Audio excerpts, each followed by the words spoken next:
Howdy, folks, and welcome back. Hope you are blessed and doing okay out there.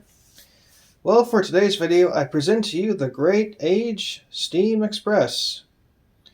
This program was narrated by Bill Warwick and talks about steam engines and the evolution of the Iron Horse. It's a short program, but I hope you enjoy it. Anyway, here we go, and all aboard.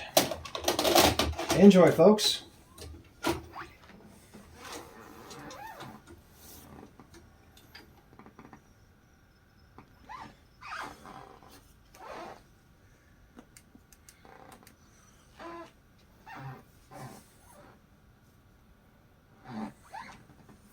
Apologize for the background noise you might hear too.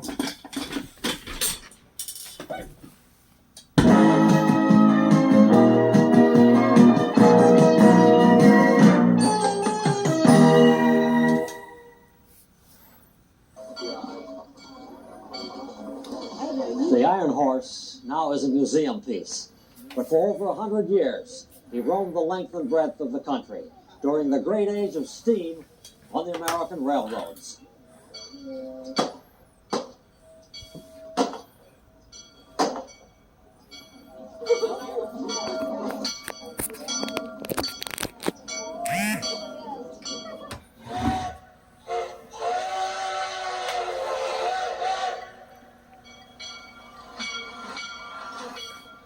And blow, you make westerly, westerly blow, with mountainous ballad, so steady she goes. Since time has been recorded, the propulsion power of the seas was the wind. Man's ingenuity allowed him to roam the waters of the world for conquest and trade.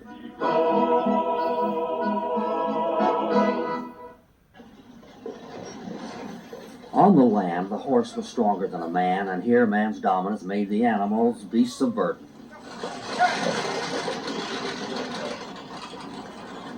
Get up there, mule, here comes a lark. We'll make room for 6 o'clock. Even when water and animal power were put together in canals, which took much laborious digging, neither the speed nor the size of the burden were satisfactory. Go, bring everybody down. Go, bring, for we're going through the town. And you'll always know your neighbor, you'll always know your pal. If you ever navigated on the Erie Canal, if you ever navigated on the Erie Canal. In England of the 1820s and 30s, there were experiments with the propulsion power of steam. Their successes inspired American inventors so that on Christmas Day of 1830, the first locomotive built for sale in the United States pulled the first regularly scheduled passenger train out of Charleston, South Carolina. The best friend of Charleston was built by the West Point Foundry, was of the upright boiler type, as were most of the early locomotives. Another of the upright boiler engines was the Tom Thumb, which made its first run on what later became the Baltimore and Ohio Railroad. In his famous race with the horse, in which the locomotive lost, it was only a temporary setback. Before long, the upright boiler gave way to the horizontal boiler, which was better adapted to the space at hand, and steam locomotives kept that boiler configuration. This is the B&O Railroad's Lafayette, a reconstruction, as are the Tom Thumb and the Best Friend. The world's oldest operable steam locomotive is the John Bull, which has been displayed for generations at Washington's Smithsonian Institution. On the 150th anniversary of its first test run in the United States, the British-built locomotive was taken out of the museum, restored, and operated on the weekend of September 15th of 1981 at Fletcher's Landing, just outside Washington. Well, the engine was built for the Camden and Amboy Railroad, an early link in the passage between New York and Philadelphia. In 1831, it was the fastest way to get between the two major cities of the eastern seaboard, the route being partially by ship from New York to South Amboy. However, in front of the television cameras for the formal ceremonies, the throttle stuck and it took an hour to fix it. The old locomotive then did run, and from there out, its operation is described as flawless.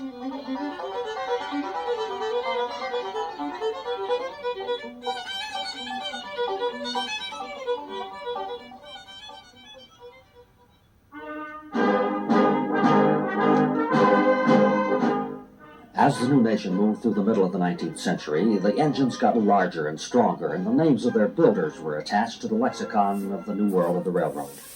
This locomotive is the William Mason, preserved by the B&O. Legend has it that this is one of several locomotives to draw President-elect Abraham Lincoln in his trip from Illinois to Washington.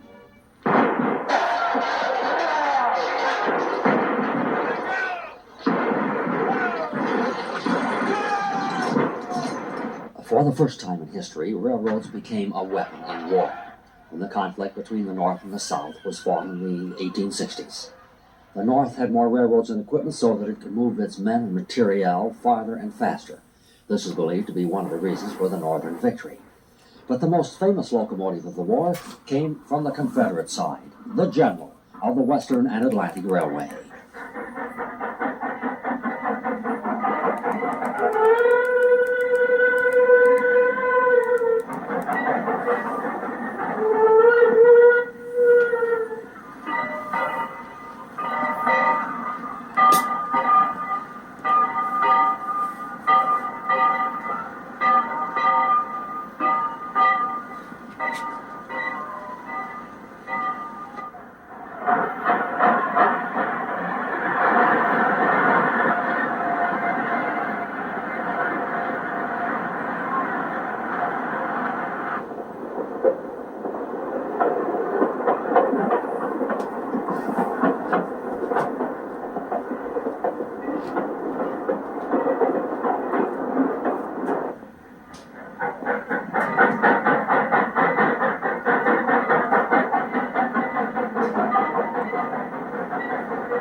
In the early days, the steamboat interests, like the operators of the canal and stagecoach lines, could see their monopoly challenged by the iron horse. For a time, the steamboat people were able to keep the young railroads from bridging streams which already were being traversed by the boats. But once the railroads managed to cross the Mississippi and Missouri rivers, they were well on their way to the vast reaches of the American West.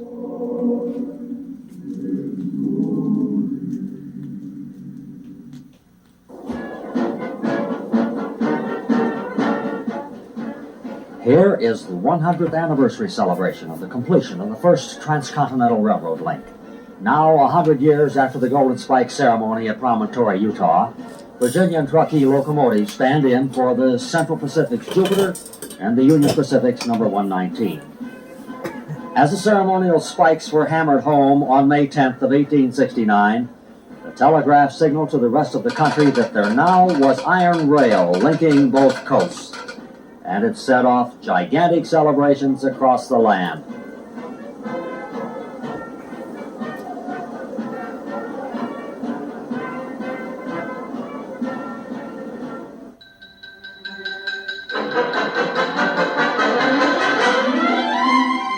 It is generally conceded that the steam locomotive, its cars, and the tracks on which it ran were a major uniting force which kept the United States as one nation.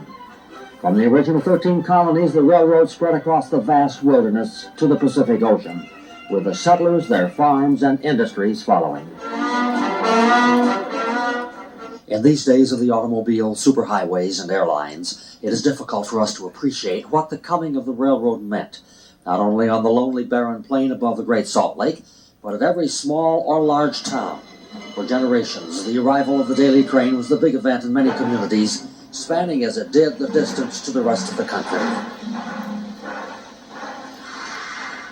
In the 1870s, through the turn of the century, railroading was the country's biggest business. Fortunes were made and lost in railroad adventures, and the iron horse himself grew and became speedier. Speed was the thing, and in preparation for the Columbian Exposition of 1893 at Chicago, the New York Central and Hudson River Railroad's engine 999 made a speed record of just over 112 miles an hour and became an exhibit at the Great Fair. As the iron horse grew, his load increased, and it became necessary for him to have additional wheels. The American standard locomotive, the 440, with 4 pony or pilot wheels in front and 4 driving wheels, were insufficient. Additional driving wheels were added, so the larger engine became one with 6 driving wheels instead of 4. So the name Mogul was given to the larger engine with the 6 driving wheels. With another set of driving wheels, the Iron Horse took on the name Consolidation, because at that time smaller railroads were being consolidated into larger lines and they needed heavier power. As boilers grew larger for more power, the fireboxes had to grow larger and they needed to be supported by their own wheels. So the trailing wheels were added behind the drivers. Thus, this engine is a 282, named the Mikado type, because a large order of such locomotives had been built for Japan. Passenger engines tended to have large wheels for speed, while freight engines tended to have smaller wheels for more pulling power.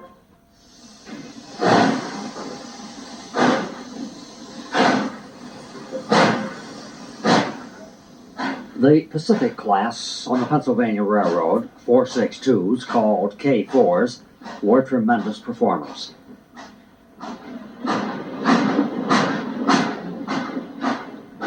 The New York Central had Pacific class engines too, but in the late 1920s needed heavier engines.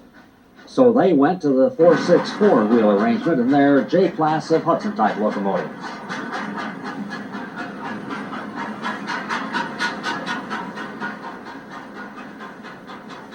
Later, many different railroads adopted the 484 wheel arrangement in what generally was called the Northern type or Niagara on the New York Central.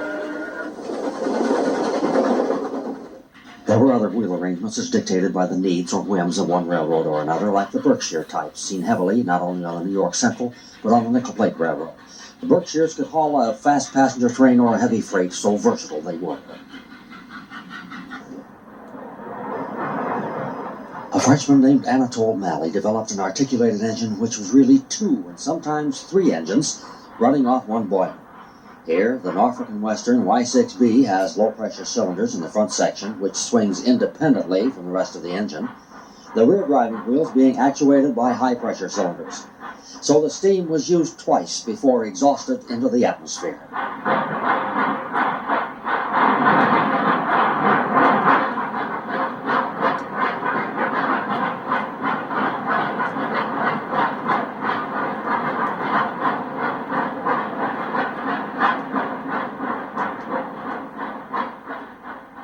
The Southern Pacific developed an articulated engine which ran backward from other railroads, these being cab and front locomotives.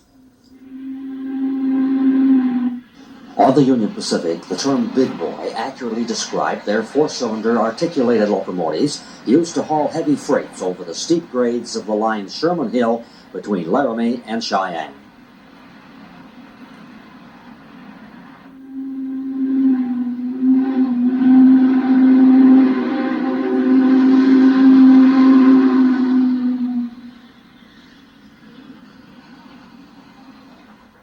For most of the country, the track gauge was standardized at 4 feet 8.5 inches, which is said to be the distance between the wheels of the early English locomotives.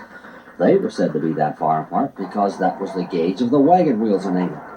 And the wagon wheels had been set that far apart so that they would run in the tracks made by the Roman chariots centuries before.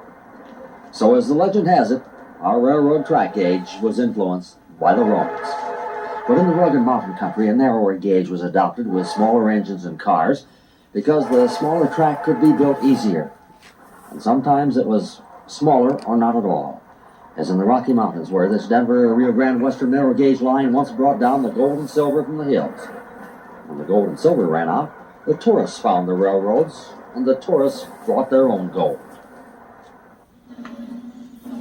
The mountains, of course, were more rugged in the winter when the snow buried the tracks and sometimes the trains. Snow fighting in the mountains looked like this on the White Pass in Yukon, narrow gauge in Alaska.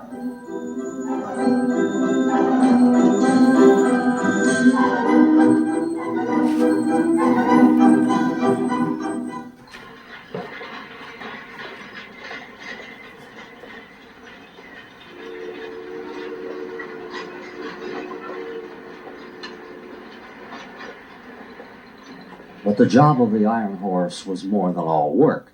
Sometimes the engines brought the circus trains, sometimes in several sections, for the joy of small boys and girls of all ages.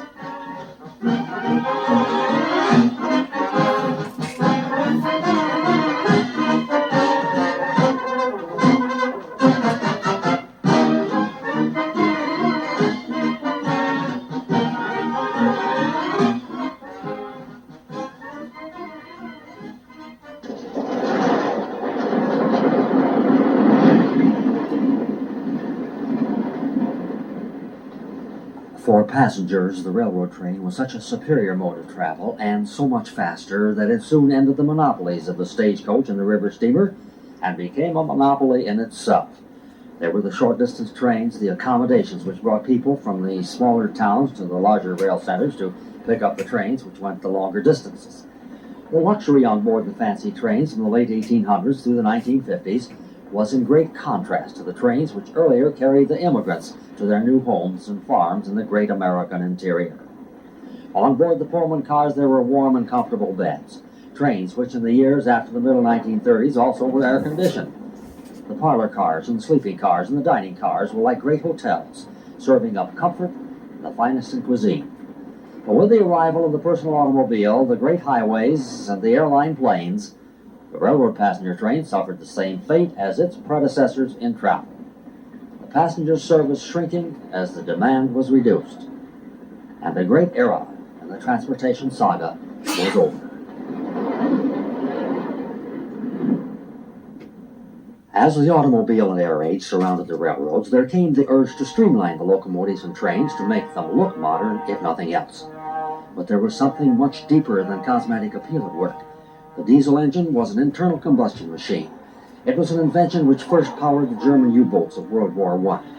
Running on oil, the diesel engine first was put into new and streamlined trains like the Burlington Railroad's Pioneer Zephyr. Then the economics of the diesel prime mover became apparent to even the railroads which had huge deposits of coal on their properties. And the steam locomotive, which had meant so much to the nation for 130 years, was retired. During his lifetime, the iron horse demanded and got not only the respect of travelers and shippers, he needed and received lots of care from those who prepared his track and those who looked after his immediate wants. At first, his diet consisted of wood, plentiful in much of the young country. Then the locomotives were built to burn coal, a hotter fuel, which also was in abundant supply. Of course, the iron horse got his drink from wayside tanks, which were kept full in the early days by artesian wells or windmills.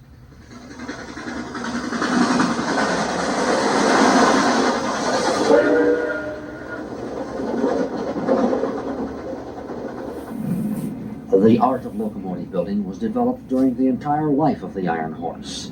Early foundries gave way to huge locomotive works, and some railroads constructed or did major maintenance work on engines in their own shops. It was a proud breed of men who put together and kept the locomotives running on the tracks of the nation. The men and their iron steeds welded a nation with bands of steel, ribbons and pairs, which went from coast to coast and border to border. And to this day, we are the beneficiaries.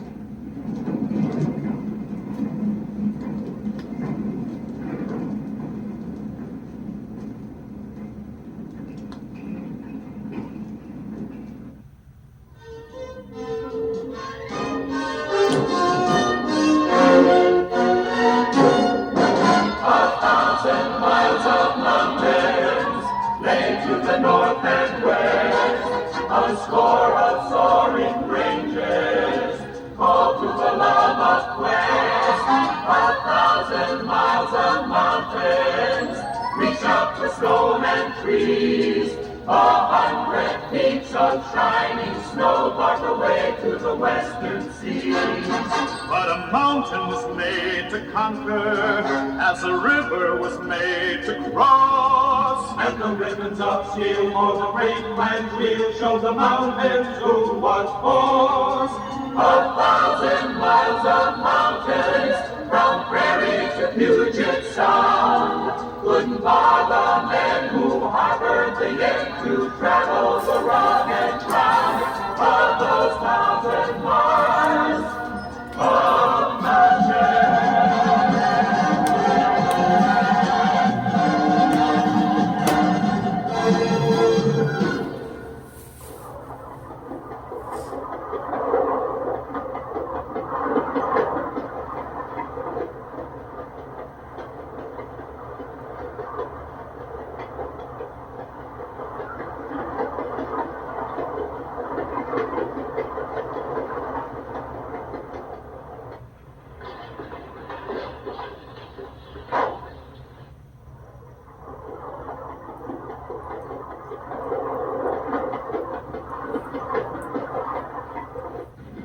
the steam trains took our passengers and freight from station to station and from town to town. Long before the Civil War, the steam locomotive, pulling its train, speeded up the country's development. Then, just as the 19th century was turning into the 20th century, a new force on the transportation scene, electricity. The local trolley car began to carry passengers and some freight to and from railroad stations. This was a part of the scene during the life of the steam iron horse. And indeed, although these cars ran by electricity, that electricity was generated by a stationary steam engine, the energy being transmitted to the moving cars by wire. The development of the electric traction motor for the trolley cars and interurbans laid the foundation for larger mainline electric engines, and later those same traction motors were used in the diesel-electric locomotive.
So this was how our fathers and grandfathers got around the country and how they shipped their goods.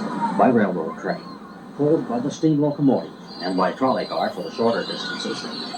The steam iron horse has passed into history now, but during his reign as the railroad's prime mover, he contributed heavily to the nation. And those who saw his passing were the fortunate generations.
bells no more echo exhaust from the struggling freights of yore. The days that were have now been lost, and the diesels do the chore.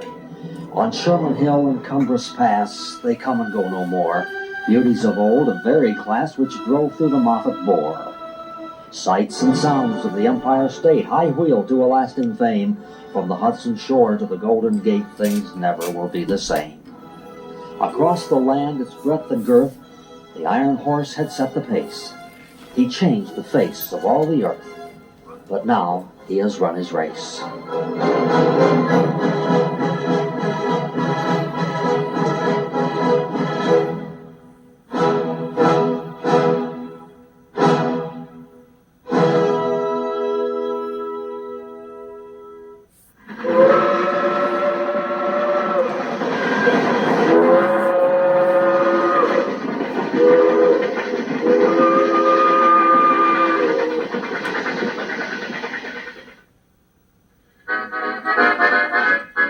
On the old Milwaukee Road, on the old Milwaukee Road, traveling across the countryside.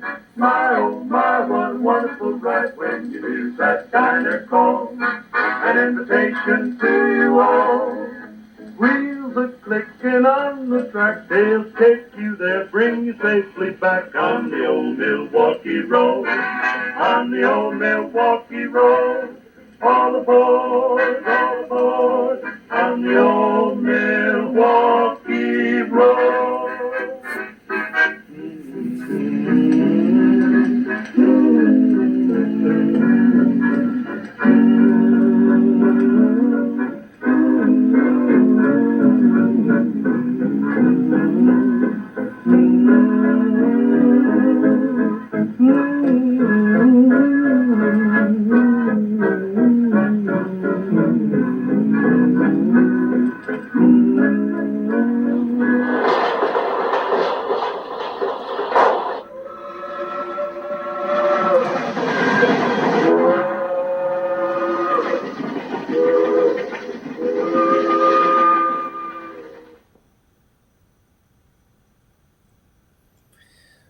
Well, I believe that's it. Well, there you'll have it. What an amazing video about steam locomotives. Today there are about 2,000 in preservation, a handful that are operational, and some replicas that were built because the originals sadly were scrapped. And the last railroad to buy a steam engine was the Norfolk and Western. Anyway, until next time, please make sure you like, share, subscribe, and comment. Be safe around trains. And may the good Lord bless all of you. See y'all next time.